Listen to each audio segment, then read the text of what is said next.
मुल्क खे तरक्की ॾियारणी आहे त सभु कुझु प्राइवेट सेक्टर हवाले करणो पवंदो। ख़ैरात सां स्कूल यूनिवर्सिटियूं अस्पतालूं त हली सघनि थियूं, पर मुल्क ख़ैरात सां न टैक्स सां हलंदो आहे। टैक्स छूट खे मरहलेवार ख़तमु करणो आहे। टैक्स नेट खे वधाए रहिया आहियूं।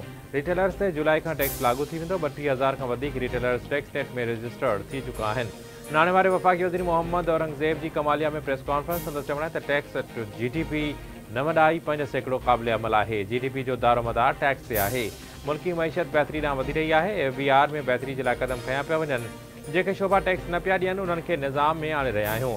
हुकूमती ख़र्चनि में घटिताई न थियण जी ॻाल्हि दुरुस्त आहे। असांखे हुकूमती ख़र्च घटाइणा पवंदा। जिन वज़ारतुनि जो फ़ैसिलो थी चुको आहे उहे बंदि करे छॾणु घुरिजनि।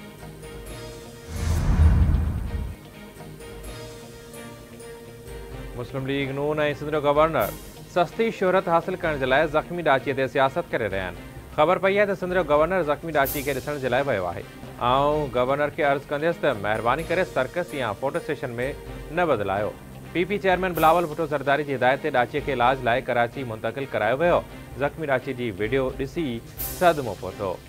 ॾाची जे मालिक केस दाख़िल न करायो त सरकार जे फ़रियाद ते केस दाख़िल कयो वियो। PP अॻवान शाज़िया मरी जो ट्वीट चवे थी इहो यादि रखणु घुरिजे त ॾाची ज़ख़्मी ऐं ॾिनल आहे। ॾिसण ऐं नुमाइश जा ॿिया बि केतिरा ई तरीक़ा आहिनि। मूंखे पैगाम ॾिनो वियो त जेकॾहिं ज़ख़्मी ॾाचीअ खे ॾिसण वेंदे त तव्हांजी गवर्नरशिप ख़तरे में पइजी वेंदी। मां सिंध हुकूमत खे चवां थो त असुल जवाबदारनि खे सज़ा ॾियारी वञे। सांगड़ में ॾाचीअ जी जंग कपण वारो वाक़ियो बर्दाश्त करण जोॻो नाहे। हिते सियासत न पर ज़ख़्मी ॾाचीअ खे ॾिसण आयो आहियां। सिंध जे गवर्नर कामरान टिसोरी जूं एनिमल शेल्टर होम में मीडिया सां ॻाल्हियूं।